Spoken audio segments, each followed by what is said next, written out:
Welcome to Shukla study point. आप सभी का स्वागत है आपके अपने YouTube channel Shukla study point में। मैं शिवम शुक्ला आप सभी दोस्तों का हार्दिक स्वागत करता हूं।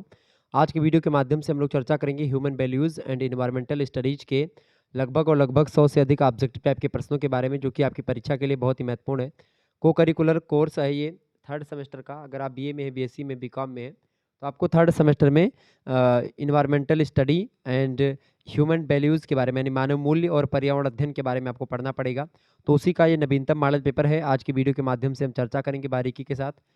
आइए देखते हैं कौन कौन से प्रश्न आपकी परीक्षा में बनने वाले हैं। उन प्रश्नों को हम थोड़ा सा समझ लेते हैं। देखें, पहला प्रश्न आपकी स्क्रीन पर आ चुका। मैं तीव्र गति से आगे बढ़ूंगा, चूंकि इसमें बहुत सारे प्रश्नों को मैंने रखा है, तो मैं खूब तेज गति से आगे बढ़ूंगा ताकि आपकी परीक्षा जो कल लगी हुई है उसके लिए आप बढ़िया तरीके से तैयार हो जाएं, प्रिपेयर हो जाएं। पहला प्रश्न है, विश्व आपदा नियंत्रण दिवस कब मनाया जाता है? तो विश्व आपदा नियंत्रण दिवस कब मनाया जाता है भैया? वो 13 अक्टूबर को मनाया जाता है। ऑप्शन नंबर इसका सी करेक्ट आंसर हो जाएगा। 1889 से मनाना शुरू किया गया था इसको। अगला प्रश्न है, निम्नलिखित में से किस वर्ष में भारतीय वन अधिनियम लागू हुआ? तो कब लागू हुआ भैया? 1988 में लागू हुआ था। 1980 में संशोधन करके नई राष्ट्रीय वन नीति आई थी 1988 में। तो करेक्ट आंसर डी होगा। अगला प्रश्न है, राष्ट्रीय वन दिवस कब मनाया जाता है? राष्ट्रीय वन दिवस की अगर बात की जाए, कब मनाया जाता है भैया? फटाफट से आप बताएंगे। राष्ट्रीय पक्षी दिवस कब मनाया जाता है? अभी वन दिवस पर भी मैं चर्चा करूंगा। हालांकि बताया राष्ट्रीय पक्षी दिवस कब मनाया जाता है। राष्ट्रीय पक्षी दिवस जो है, सलीम अली एक बहुत ज़बरदस्त विद्वान भी थे और एक प्रकार से पर्यावरणविद भी हैं। और आपको बता दूं, उन्हीं सलीम अली के जन्मदिन के अवसर पर राष्ट्रीय पक्षी दिवस के रूप में मनाया जाता है। 12 नवंबर को उनका जन्मदिन है। 1896 में पैदा हुए थे सलीम अली, तो उन्हीं के जन्म दिवस के रूप में राष्ट्रीय पक्षी दिवस मनाया जाता है। अगला प्रश्न है, राष्ट्रीय प्रदूषण दिवस कब मनाया जाता है? राष्ट्रीय प्रदूषण रोकथाम दिवस कब मनाया जाता है? राष्ट्रीय प्रदूषण रोकथाम दिवस 2 दिसंबर को मनाया जाता है। 1984 से मनाया जा रहा है, क्योंकि 1984 में क्या हुआ था? 1984 में भोपाल गैस त्रासदी हुई थी, वहीं से 2 दिसंबर की डेट को। अगला प्रश्न है, एक मतलब राष्ट्रीय ऊर्जा संरक्षण दिवस कब मनाया जाता है? फटाफट से आप बताएंगे। मेरी तबीयत थोड़ी सी खराब है, तो बोलने में मुझे दिक्कत हो रही, तो थोड़ा गले में दिक्कत है, ठीक है? तो आप लोग थोड़ा सा मैनेज करेंगे। अगर खांसी बीच में आ जाती है तो उसके लिए माफ़ी चाहूँगा। तो राष्ट्रीय ऊर्जा संरक्षण दिवस कब मनाया जाता है? 14 दिसंबर को मनाया जाता है। डी ऑप्शन करेक्ट आंसर होगा इसका। अगला प्रश्न है, अंतर्राष्ट्रीय पर्वत वर्ष कब मनाया जाता है? अंतर्राष्ट्रीय पर्वत वर्ष मनाया जाता है आपका 2002 ईस्वी में। कब मनाया गया? 2002 में मनाया गया था। 11 दिसंबर को अंतर्राष्ट्रीय पर्वत दिवस के रूप में मनाया जाता है। अगला प्रश्न है, सतत विकास का वर्ष मनाया गया। सतत विकास का या सस्टेनेबल डेवलपमेंट का वर्ष, सबसे पहली बात 1987 ईस्वी में सतत विकास की बात करी गई थी। ब्रुटलैंड रिपोर्ट आई थी सबसे पहले, उसी में 1987 में सबसे पहले सतत विकास की बात करी गई, उस शब्द की बात करी गई। 2002 में क्या पूछा गया? 2003 में सतत विकास का वर्ष मनाया गया। ये ऑप्शन। अगला प्रश्न, संयुक्त राष्ट्र मरुस्थल दशक कब घोषित किया गया? संयुक्त राष्ट्र मरुस्थल दशक कब घोषित किया गया? 2011 से 2020 तक जो है, ये दशक जो है 2011 से लेकर के 2020 का दशक, ये संयुक्त राष्ट्र मरुस्थल दशक के रूप में जाना जाता है। नेक्स्ट क्वेश्चन आप देखेंगे। अगला प्रश्न है, संयुक्त राष्ट्र संघ का जैव विविधता दशक कब घोषित किया गया? संयुक्त राष्ट्र संघ का जैव विविधता दिवस घोषित किया गया था 2011 से मतलब कि आपका क्या है, 2011 से लेकर के 2020 जो है, यहाँ पर आप कर लेंगे 2020, ठीक है? 2011 से 2020। आगे देखेंगे। अगला क्वेश्चन आपकी स्क्रीन पर आ चुका है, संयुक्त राष्ट्र निर्वहनीय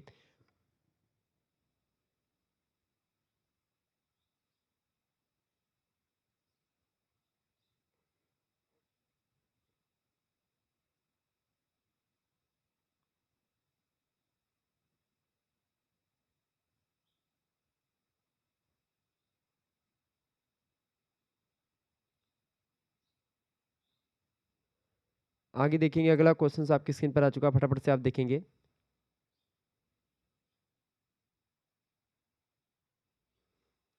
अगला क्वेश्चन है, संयुक्त राष्ट्र निर्वहनीय ऊर्जा दशक कब घोषित किया गया? बताइएगा। संयुक्त राष्ट्र निर्वहनीय ऊर्जा दशक कब घोषित किया गया? 2014 से 2024, सी ऑप्शन। अगला प्रश्न, अंतर्राष्ट्रीय वन वर्ष कब घोषित किया गया? अंतर्राष्ट्रीय वन वर्ष 2011 में घोषित किया गया था। और आपको बता दूं, 21 मार्च को विश्व वन दिवस के रूप में मनाया जाता है। किस मार्च को? 21 मार्च को विश्व वन दिवस मनाया जाता है, ध्यान रखेंगे। कई विश्वविद्यालय के क्वेश्चन पेपर मैंने सॉल्व करवाए हैं, तो अगर आपने नहीं देखा तो देख लीजिएगा। उसमें बहुत सारे डाउट जो होंगे आपके क्लियर हो जाएंगे। अगला क्वेश्चन आपकी स्क्रीन पर आ चुका है, फटाफट से आप देखेंगे प्रश्न आपकी स्क्रीन पर आ चुका है। प्रश्न क्या है? प्रश्न आपसे पूछा गया प्रबंध कितने प्रकार के होते हैं? तो प्रबंध आप मतलब प्रबंध के कितने स्तर होते हैं? प्रबंध के 3 स्तर होते हैं। कितने स्तर होते हैं भैया? प्रबंध के 3 स्तर होते हैं। ऑप्शन नंबर इसका ए करेक्ट आंसर हो जाएगा। निम्न में से कौन प्रबंध के स्तर में शामिल नहीं है? देखिए प्रबंध के जो 3 स्तर हैं, एक होता है निम्न स्तर, एक होता है उच्च स्तर और एक होता है मध्य स्तर। मुख्य स्तर कोई स्तर नहीं, तो ए ऑप्शन करेक्ट आंसर होगा इसका। अगला प्रश्न है भारत में राष्ट्रीय साइबर सुरक्षा नीति ये किस वर्ष अस्तित्व में आई? तो राष्ट्रीय साइबर सुरक्षा जो नीति आई है ये 2013 में एक प्रकार से अस्तित्व में आई। Option number D correct answer होगा इसका। अगला प्रश्न है प्रबंध का सार है। प्रबंध का सार समन्वय होता है। Option number A correct answer होगा। अगला प्रश्न है प्रबंध उत्तरदायित्व का हस्तांतरण है क्योंकि इसमें शामिल है। तो प्रबंध उत्तरदायित्व का हस्तांतरण है क्योंकि इसमें मशीन शामिल है, बी ऑप्शन। आगे देखेंगे उच्च स्तरीय प्रबंधक नियोजन पर अपने समय का भाग व्यय करता है, बताएं 35%, ए ऑप्शन। आगे देखेंगे अगला क्वेश्चन आपकी स्क्रीन पर आ चुका, फटाफट से आप देखेंगे। भारत में प्रबंध है, भारत में प्रबंध क्या है? आवश्यक है प्रबंध। प्रबंध माने जो मैनेजमेंट होता है वो भारत में आवश्यक है। स्वामी विवेकानंद जी का पूर्ववर्ती नाम क्या था? मतलब उनके बचपन का नाम बोले तो नरेंद्र नाथ दत्त था। बी ऑप्शन करेक्ट आंसर हो जाएगा। स्वामी विवेकानंद जी की माता जी का नाम था भुवनेश्वरी, पिताजी का नाम था विश्वनाथ दत्त। विश्वनाथ दत्त जी कलकत्ता हाई कोर्ट में वकील हुआ करते थे। इनके पिताजी का नाम था दुर्गा दत्त। ठीक है, स्वामी विवेकानंद जी के बारे में। अगला प्रश्न स्वामी विवेकानंद के संबंध में इनमें से कौन सा कथन सही है? देखिए इनके पिता एक विख्यात अध्यापक नहीं थे, यानी कि वो एक वकील थे, मतलब हाई कोर्ट के वकील थे। स्वामी जी के दादा ने 25 वर्ष की उम्र में संन्यास ले लिया था। बिल्कुल सही है, दुर्गा दत्त ने संन्यास ले लिया था, ये करेक्ट आंसर है। स्वामी जी के पूर्वज बहुत गरीब और पढ़े लिखे नहीं थे, गलत है। स्वामी दादाजी के अच्छे संगीतज्ञ, वो संगीतज्ञ नहीं थे। आगे देखें स्वामी विवेकानंद जी का जन्म की तारीख जो है क्या है? स्वामी विवेकानंद का जन्म हुआ था कलकत्ता में। और कब हुआ, सॉरी कल कब हुआ था इनका जन्म? कहाँ पर हुआ था भैया इनका जन्म? इनका जन्म हुआ था,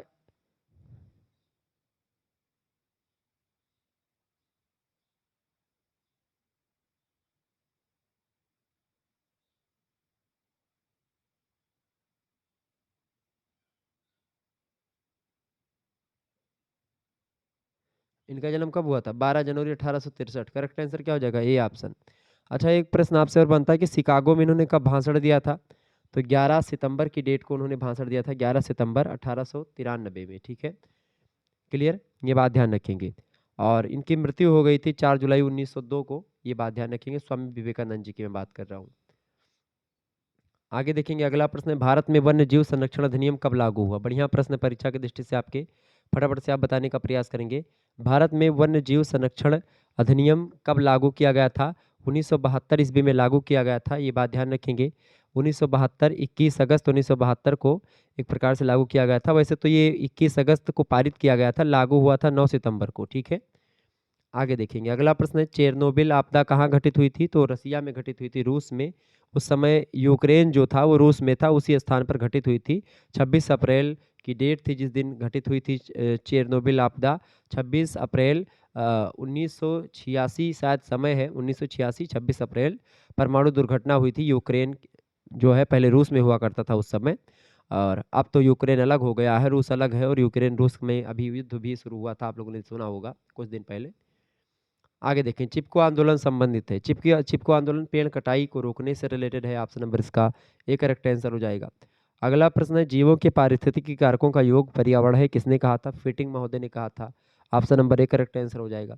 अगला प्रश्न है 1952 का लंदन स्मोक कैसी घटना है? वायु प्रदूषण की घटना है, डी ऑप्शन।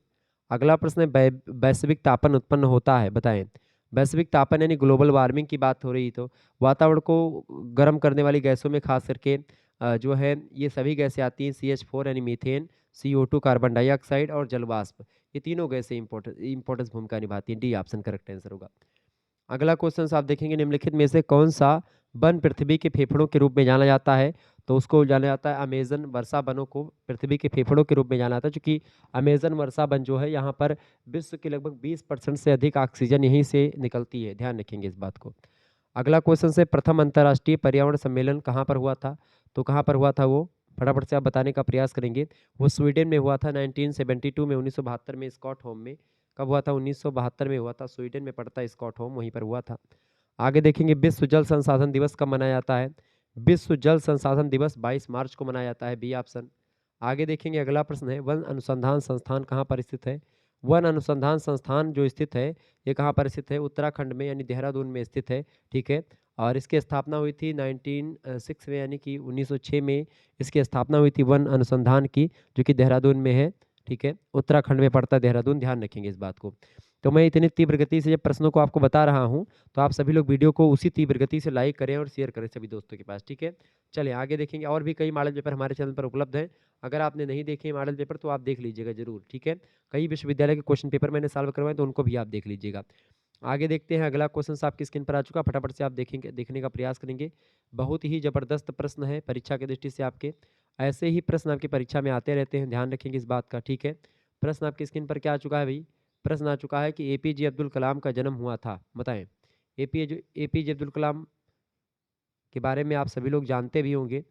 जैनुल आबदीन के पिताजी का नाम था, माताजी का नाम था आसीमा, ठीक है। इनका एपीजे अब्दुल कलाम जी का जन्म हुआ था। इनमें से तो ऑप्शन में आपको नहीं मिल रहा है, हालांकि इनका जन्म हुआ था 15 ओसीटी यानी 15 अक्टूबर को इनका जन्म हुआ था 1931 में, ठीक है। 1931 15 अक्टूबर की डेट को इनका जन्म होता है, ठीक है। तमिलनाडु में एक गांव पड़ता है धनुषकोडी गांव, वहीं पर इनका जन्म हुआ था। रामेश्वरम में धनुषकोडी पड़ता है, रामेश्वरम आप एरिया जानते होंगे, तो उसी में धनुषकोडी गांव है, वहीं पर इनका जन्म हुआ था तमिलनाडु में। कहीं कहीं पर आपको अगर यहाँ पर आप को लगाना हुआ तो चेन्नई आप लगा सकते हैं इनमें, ठीक है। लेकिन हालांकि जो धनुषकोडी है वो एकदम करेक्ट आंसर है। आगे देखेंगे द विंग्स ऑफ फायर, ये पुस्तक भी इन्हीं की है, एपीजे अब्दुल कलाम की है। इनकी आत्मकथा है the wings of fire, APJ Abdul Kalam की, डी ऑप्शन करेक्ट आंसर होगा। जैनुल आबदीन से कलाम का क्या संबंध था? तो जैनुल आबदीन के पिताजी का नाम था, माताजी आसीमा उनका नाम था, उनकी माताजी का। रतन टाटा का जन्म कब हुआ था? रतन टाटा का जन्म कब हुआ था? तो उनका जन्म हुआ था 28 दिसंबर 1937 को मुंबई में, ठीक है। आगे देखेंगे अगला प्रश्न, टाटा समूह के संस्थापक निम्न में से कौन है? तो जे आर डी टाटा जो है इसके संस्थापक हैं टाटा समूह के। रतन टाटा को किस वर्ष पद्म विभूषण से सम्मानित किया गया? 2008 में इनको सम्मानित किया गया था पद्म विभूषण सम्मान से। गूगल वॉलेट का ऑनलाइन पेमेंट सिस्टम शुरू किया गया कब? 2011 में, डी ऑप्शन करेक्ट आंसर होगा। रतन टाटा को किस वर्ष पद्म भूषण से सम्मानित किया गया? रतन टाटा को पद्म विभूषण मिला था 2008 में, लेकिन पद्म भूषण मिला था इनको 26 जनवरी को 2000 ईस्वी में, ठीक है, ए ऑप्शन। आगे देखेंगे अगला क्वेश्चन आपकी स्क्रीन पर आ चुका है, मैं सही निर्णय लेने में विश्वास नहीं करता, मैं निर्णय लेता हूं और फिर उन्हें सही करता हूं, यह विचार निम्न में से किसका है? तो यह विचार रतन टाटा जी का था, सी ऑप्शन करेक्ट आंसर होगा। अगला प्रश्न, शक्ति और धन मेरे दो मुख्य दांव नहीं है, उक्त विचार निम्न में से किसका है? बताइएगा सभी लोग फटाफट से। तो रतन टाटा जी का है, डी ऑप्शन करेक्ट आंसर होगा इसका। आगे देखेंगे अगला प्रश्न आपकी स्क्रीन पर आ चुका, फटाफट से देखेंगे, बहुत ही जबरदस्त प्रश्न है आपकी परीक्षा की दृष्टि से। देखिएगा, बिल गेट्स का जन्म कहाँ हुआ था, बताएं। बिल गेट्स का जन्म कहाँ पर हुआ था भाई? फटाफट से आप बताने का प्रयास करेंगे। बिल गेट्स के बारे में आप सभी लोग जानते भी होंगे, ठीक है। बिल गेट्स की अगर बात करें तो इनका जन्म कहाँ पर हुआ था? बिल्कुल वाशिंगटन में इनका जन्म हुआ था बिल गेट्स का, ठीक है। कहाँ पर हुआ था? वाशिंगटन में इनका जन्म हुआ था, ए ऑप्शन। अगला प्रश्न है, कहाँ पर जन्म हुआ था, मतलब कब हुआ था जन्म इनका? 28 अक्टूबर 1955 को जन्म हुआ था इनका। आगे देखिएगा अगला प्रश्न, बिल गेट्स का जन्म किस देश में हुआ था? अमेरिका में वाशिंगटन पड़ता है, वहीं पर इनका जन्म हुआ था, एसी ऑप्शन। बिल गेट्स ने किस वर्ष माइक्रोसॉफ्ट का सीईओ पद छोड़ दिया था? 2000 ईस्वी में छोड़ दिया था, चीफ एग्जीक्यूटिव ऑफिसर का पद छोड़ दिया था, ठीक है। आगे देखेंगे अगला प्रश्न, बिल गेट्स ने वर्ष 2000 ईस्वी में माइक्रोसॉफ्ट की बागडोर किसे सौंपी? तो सॉफ्ट की जो बागडोर है उसको सत्या नडेला को सौंपी थी, बी ऑप्शन करेक्ट आंसर होगा। आगे देखेंगे 4 अप्रैल 1975 ईस्वी को बिल गेट्स ने किसके साथ मिलकर के माइक्रोसॉफ्ट की स्थापना करी थी? तो पॉल एलन के साथ मिलकर के 4 अप्रैल 1975 को बिल गेट्स ने क्या करे था? माइक्रोसॉफ्ट की स्थापना करी थी। बिल गेट्स का प्रिय खेल क्या था? तो गोल्फ, ब्रिज एंड पिकलबॉल, ये सभी खेल में अच्छे मतलब इसको जानते थे और इनपे रुचि रखते थे। बिल गेट्स ने किस वर्ष माइक्रोसॉफ्ट को पूरी तरह छोड़ दिया? 2008 में उन्होंने पूरी तरह छोड़ दिया था इसको। आगे देखें, किस वर्ष बिल गेट्स ने माइक्रोसॉफ्ट के बोर्ड ऑफ डायरेक्टर की सदस्यता भी छोड़ दी थी? 2020 में, option number A correct answer हो जाएगा, मार्च।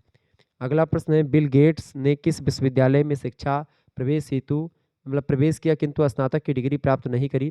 तो हार्वर्ड विश्वविद्यालय से, ऑप्शन नंबर इसका बी करेक्ट आंसर हो जाएगा। आगे देखेंगे अगला क्वेश्चन आपकी स्क्रीन पर आ सकता है, बढ़िया प्रश्न है परीक्षा की दृष्टि से। प्रश्न है मूल्य व्यक्तित्व को या सामाजिक अंतःक्रिया की व्यवस्था को संगठित करने में सहायक होता है। उक्त विचार किसका है? फटाफट से आप बताएंगे। तो मूल्य की अगर बात की जाए, मूल्य व्यक्तित्व को सामाजिक अंतःक्रिया की व्यवस्था को संगठित करने में सहायक होता है। यह विचार जॉनसन का है। सी ऑप्शन करेक्ट आंसर होगा। निम्न में से कौन नैतिक सकारात्मक मूल्य है?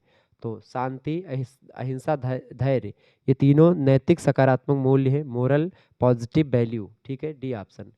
नेक्स्ट प्रश्न है, निम्न में से कौन नकारात्मक मूल्य है? नकारात्मक मूल्य कौन सा है? हिंसा, कायरता और अन्याय। Option number D correct answer हो जाएगा, उक्त सभी। अगला प्रश्न, निम्न में से कौन नैतिक सामाजिक मूल्य है? नैतिक सामाजिक मूल्य कौन सा है? सच्चाई, मैत्री, ईमानदारी, तीनों, डी ऑप्शन। अगला प्रश्न, मानव मूल्य में शामिल है नैतिक मूल्य, आध्यात्मिक मूल्य, दोनों, ए और बी दोनों, डी ऑप्शन करेक्ट आंसर होगा। अगला प्रश्न, निम्न में से कौन नैतिक मूल्य है? बताइएगा। नैतिक मूल्य देखिए, ईमानदारी और न्याय, ये दोनों नैतिक मूल्य हैं। ऑप्शन नंबर डी, ए और बी दोनों। अगला प्रश्न, निम्न में से कौन आध्यात्मिक मूल्य है? सत्य, मतलब कि शांति, प्रेम, अहिंसा, सत्य, ये सब आध्यात्मिक मूल्य हैं, डी ऑप्शन। अगला क्वेश्चन से, निम्न में से कौन भौतिक मूल्य नहीं है? देखिए, भोजन, मकान और वस्त्र, ये आपके भौतिक मूल्य है। दया जो है, ये भौतिक मूल्य नहीं है। ऑप्शन नंबर इसका सी करेक्ट आंसर होगा। निम्न में से कौन मनोवैज्ञानिक मूल्य नहीं है? दान मनोवैज्ञानिक मूल्य नहीं है, आध्यात्मिक मूल्य है। करुणा, प्रेम, दया, ये सब मनोवैज्ञानिक मूल्य हैं। क्लियर, ध्यान रखिएगा इस बात को। आगे देखेंगे, अगला क्वेश्चन आपकी स्क्रीन पर आ चुका है। बहुत ही जबरदस्त प्रश्न आपकी परीक्षा की दृष्टि से ये सब है, ध्यान रखिएगा। प्रश्न है, विश्व में रामसर भूमि मतलब आर्द्र भूमि, ठीक है, आर्द्र भूमि संधि कब जो है की गई थी? फटाफट से आप बताएंगे।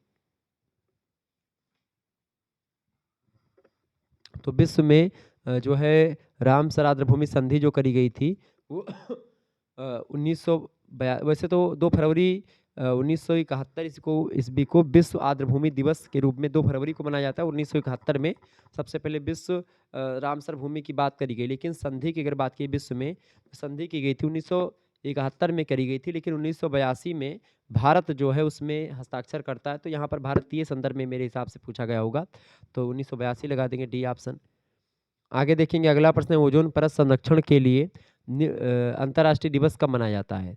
ओजोन परत संरक्षण के लिए अंतर्राष्ट्रीय दिवस मनाया जाता है 16 सितंबर को। ऑप्शन नंबर सी, मतलब सॉरी, ए करेक्ट आंसर होगा। आगे देखेंगे, अगला प्रश्न, विश्व पर्यावरण दिवस कब मनाया जाता है? 5 जून को मनाया जाता है, ए ऑप्शन। आगे देखेंगे, बहुत महत्वपूर्ण प्रश्न है, परीक्षा में लगातार आता है। अगला प्रश्न, 19 नवंबर को मनाया जाने वाला दिवस कौन सा है? 19 नवंबर को वैसे तो कई दिवस मनाए जाते हैं, लेकिन राष्ट्रीय आपदा दिवस इनमें से मनाया जाता है, ठीक है। अगला प्रश्न है, भोपाल गैस त्रासदी किस वर्ष हुई थी? भोपाल गैस त्रासदी 2 से 3 दिसंबर के बीच में, से 2 दिसंबर की रात को, 3 दिसंबर मतलब कि 2 दिसंबर की रात में हुई थी, तो 3 कभी-कभी मिल जाता है, क्योंकि 12 बजे के बाद आप देखते हैं तो यूनियन जो है मतलब कि यूनियन कार्बाइड कीटनाशक फैक्ट्री थी, उसी में ये घटना हुई थी 1984 ईस्वी में। सी ऑप्शन करेक्ट आंसर होगा। पृथ्वी दिवस कब मनाया जाता है? पृथ्वी दिवस 22 अप्रैल को मनाया जाता है, ए ऑप्शन करेक्ट आंसर होगा इसका। आगे देखेंगे, विश्व आर्द्र भूमि दिवस मनाया जाता है, विश्व आर्द्र भूमि दिवस 2 फरवरी को मनाया जाता है, बी ऑप्शन करेक्ट आंसर होगा इसका। ऐसे ही तीव्र गति से प्रश्नों को आप देखते रहिएगा, तो एक प्रकार से रिवीजन आपका हो रहा है और बड़ा अच्छा लग रहा होगा आपको कि कम समय में आप बहुत सारे प्रश्नों को समझ रहे हैं और आपकी परीक्षा में ही प्रश्न आने वाले हैं। अंतर्राष्ट्रीय जल सहयोग वर्ष किस वर्ष मनाया जाता है? बताएं। अंतर्राष्ट्रीय जल सहयोग वर्ष ये 2013 में मनाया गया, option number C correct answer हो जाएगा। अंतर्राष्ट्रीय वन वर्ष कब मनाया गया? अंतर्राष्ट्रीय वन वर्ष मनाया गया 2011 में, बी ऑप्शन। अगला प्रश्न, अंतर्राष्ट्रीय जैव विविधता वर्ष मनाया गया, अंतर्राष्ट्रीय जैव विविधता वर्ष कब मनाया गया? 2010 में मनाया गया, ए ऑप्शन करेक्ट आंसर होगा। कॉन्सेप्ट ऑफ इकोलॉजी ग्रंथ को कार्मेंडी ने किस वर्ष प्रकाशित किया था? 1942 में प्रकाशित किया था। आपसे ये भी प्रश्न बन सकता था कि कॉन्सेप्ट ऑफ इकोलॉजी ग्रंथ को किसने लिखा, तो आप बताएंगे कार्मेंडी ने प्रकाशित करवाया था इसको। अगला प्रश्न, अंतर्राष्ट्रीय मरुस्थल किस वर्ष जो है मनाया गया? तो अंतर्राष्ट्रीय मरुस्थल वर्ष मनाया गया 2006 में, option number A correct answer हो जाएगा।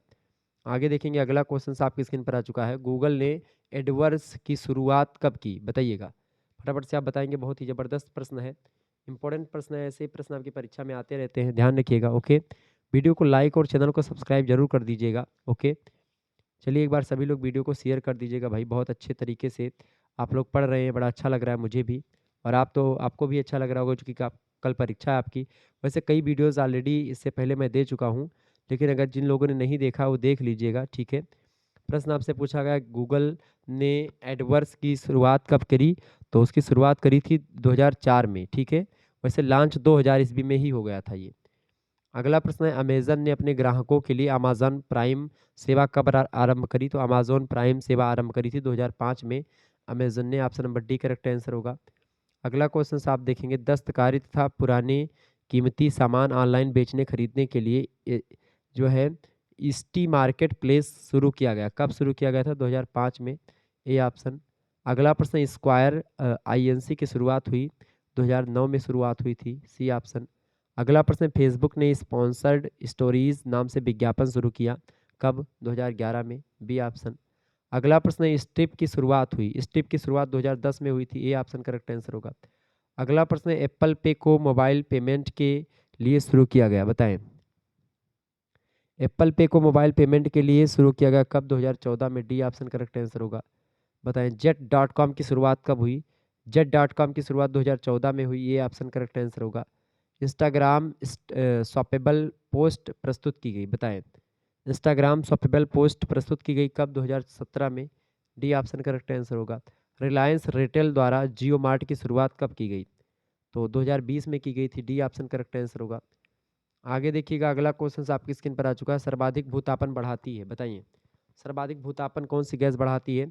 कार्बन डाइऑक्साइड, बिल्कुल करेक्ट आंसर आप सभी का आ रहा है। कार्बन डाइऑक्साइड जो होती है वो सर्वाधिक भूतापन बढ़ाती है, ठीक है। सबसे अधिक ग्लोबल वार्मिंग के लिए जिम्मेदार गैस कौन सी है? तो यही है, क्योंकि वातावरण को सबसे ज़्यादा गर्म कौन करती है? कार्बन डाइऑक्साइड ही करती है, ये बात ध्यान रखेंगे। तो ये सब प्रश्न आपकी परीक्षा के लिए बहुत ही इंपॉर्टेंट है, ये बात ध्यान रखिएगा।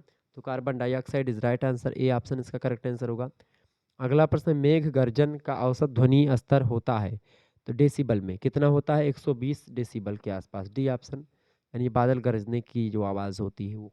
अगला क्वेश्चन से, पृथ्वी पर सबसे ऊंचा वृक्ष जात है, तो रेडवुड जो है सबसे ज़्यादा ऊंचा वृक्ष वृक्ष जल मतलब की जाता है, D A option correct answer होगा। अगला प्रश्न, अंग्रेजी शब्द इन्वायरमेंट किस भाषा से बना है? तो लैटिन भाषा से बना है, बी ऑप्शन। अगला प्रश्न, जैव विविधता शब्द का प्रयोग सर्वप्रथम किसने किया? तो जैव विविधता, सॉरी, एक मिनट, अगर इन्वायरमेंट शब्द जो बना हुआ है वो फ्रेंच भाषा से बना हुआ है, ये बात ध्यान रखेंगे, फ्रेंच भाषा से। Option number C correct answer होगा। अगला क्वेश्चन से, जैव विविधता शब्द का प्रयोग सर्वप्रथम किसने किया? जैव विविधता शब्द का प्रयोग सर्वप्रथम किसने किया था, बताइएगा सभी लोग। जैव विविधता का शब्द का प्रयोग किया था ई.ओ. विल्सन ने। Option number B correct answer हो जाएगा। वैसे तो सबसे पहले 1985 में सबसे पहले जैव विविधता शब्द की खोज करी थी डब्ल्यू.सी. रोनसन ने, ठीक है।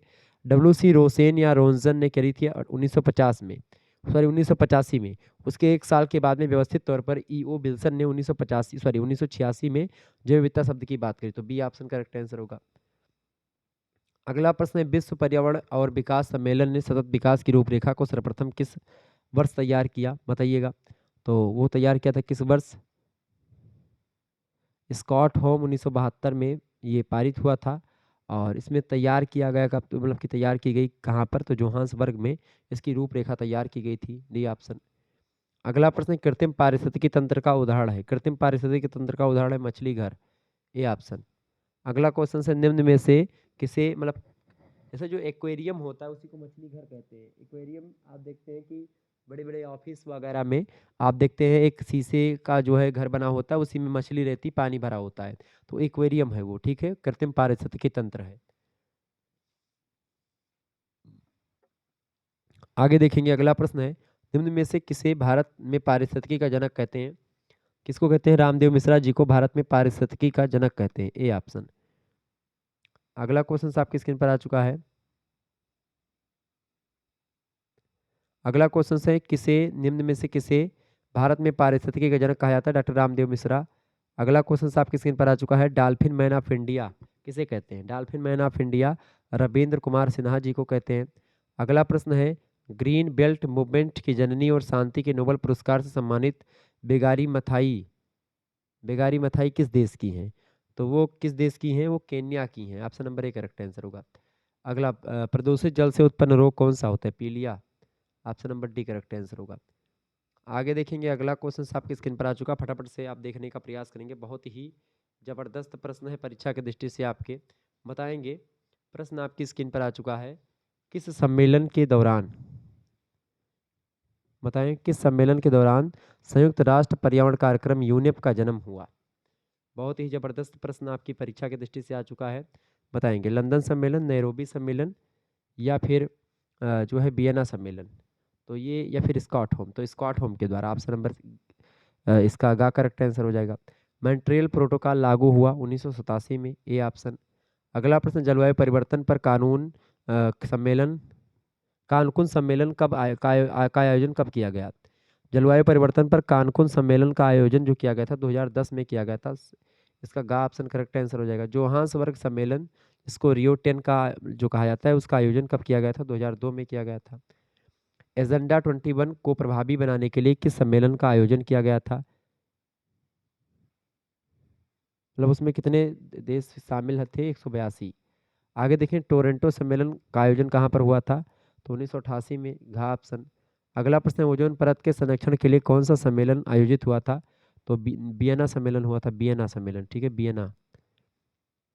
आगे देखेंगे अगला क्वेश्चन से, गोल्डमैन पर्यावरण पुरस्कार किस वर्ष प्रारंभ किया गया था, 1988 से, सॉरी एक मिनट, गोल्डमैन पर्यावरण पुरस्कार 1989 से, ऑप्शन नंबर खा करेक्ट आंसर होगा। भारत मतलब प्रथम भारतीय जिसे गोल्डन पुरस्कार या सॉरी गोल्डन पर्यावरण पुरस्कार से नवाजा गया, बताएं। प्रथम भारतीय जिसे गोल्डन पर्यावरण पुरस्कार से नवाजा गया था वो थी मेधा पाटेकर, ऑप्शन नंबर गा करेक्ट आंसर हो जाएगा। इंदिरा गांधी पर्यावरण पुरस्कार की स्थापना किस वर्ष की गई, 1987 में की गई थी, इसका खा ऑप्शन करेक्ट आंसर होगा।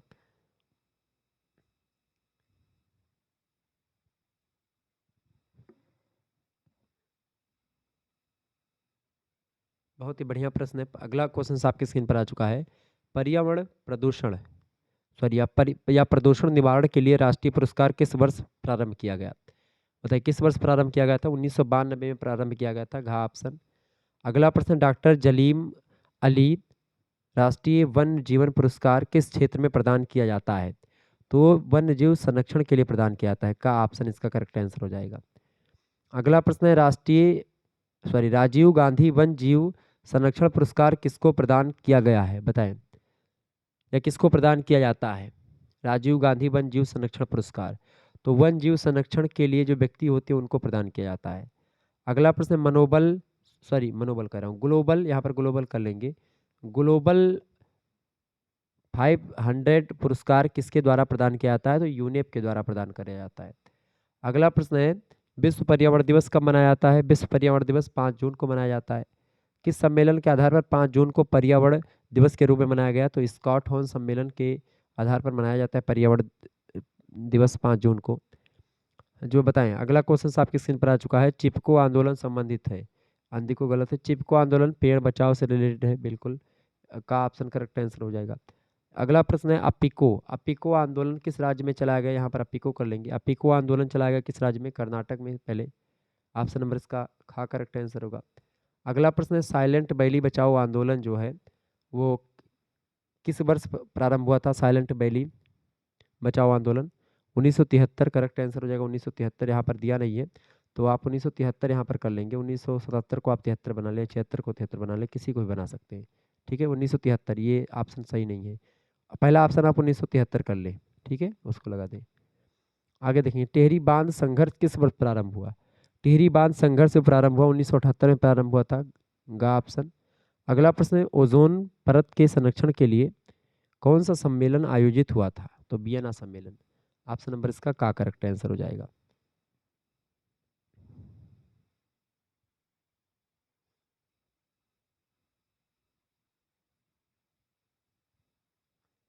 आगे देखें कितने डेसिबल से अधिक ध्वनि मानव के कान को क्षति पहुंच सकती है, बताएं, बढ़िया प्रश्न है।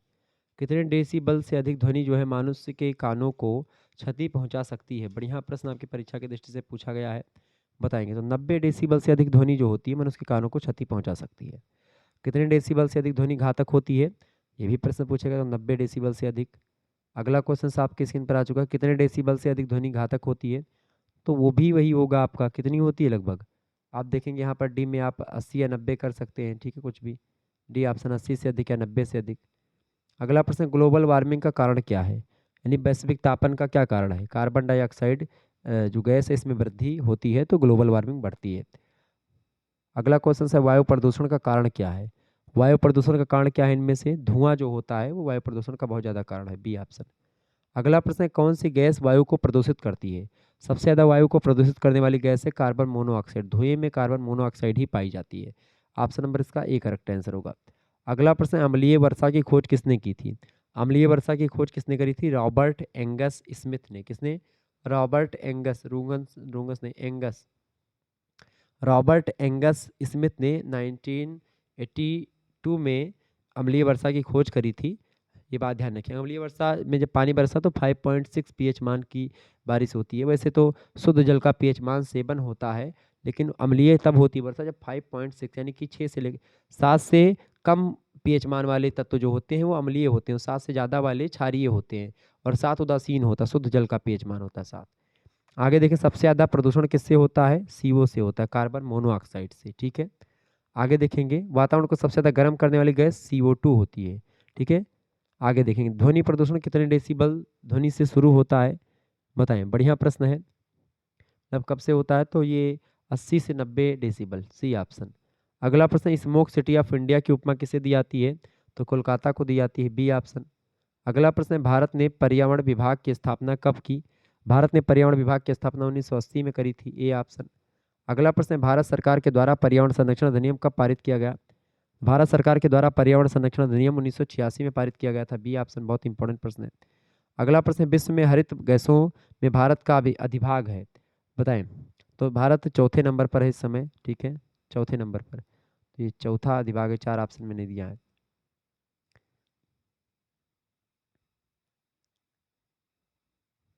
आगे देखेंगे, अगला क्वेश्चन आपकी स्क्रीन पर आ चुका है, फटाफट से आप देखेंगे।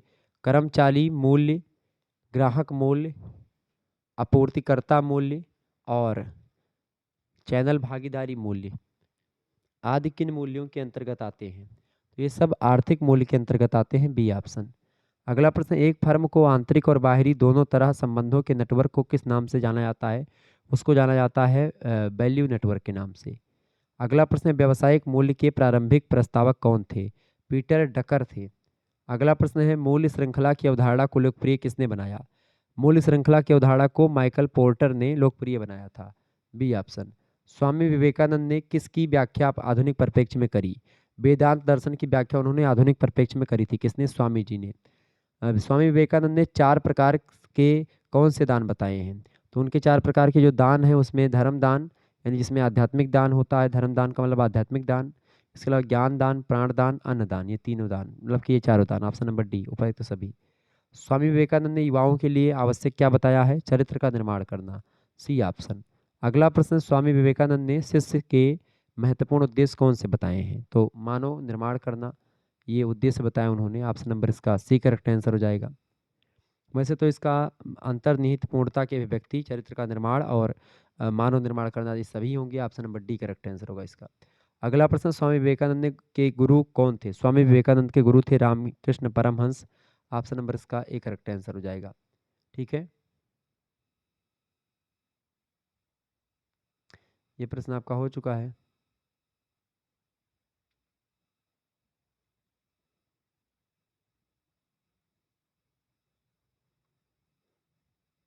चलिए हटा दीजिए, बाकी तो प्रश्न को आपने देखा होगा, हालांकि चलिए समझ लेते हैं। ये आप कहेंगे कि सर जी ने बताया नहीं।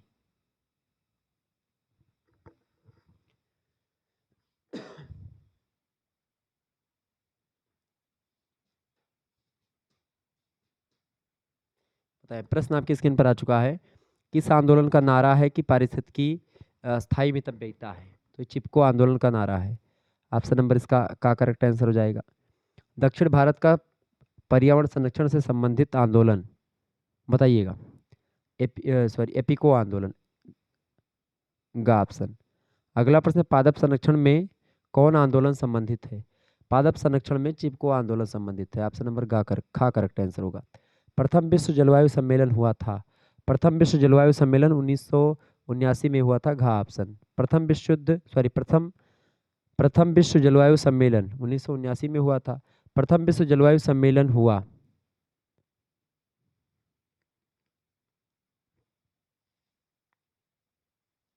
वही प्रश्न, तो इसको हटा दीजिए आप। ठीक है, अगला प्रश्न है, अंतर्राष्ट्रीय सौर गठबंधन का प्रथम शिखर सम्मेलन संपन्न हुआ था कहाँ पर? नई दिल्ली में।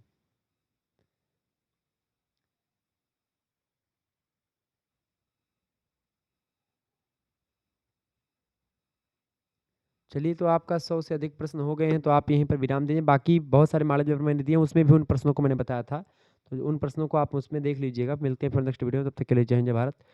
ठीक है, धन्यवाद, बहुत-बहुत धन्यवाद।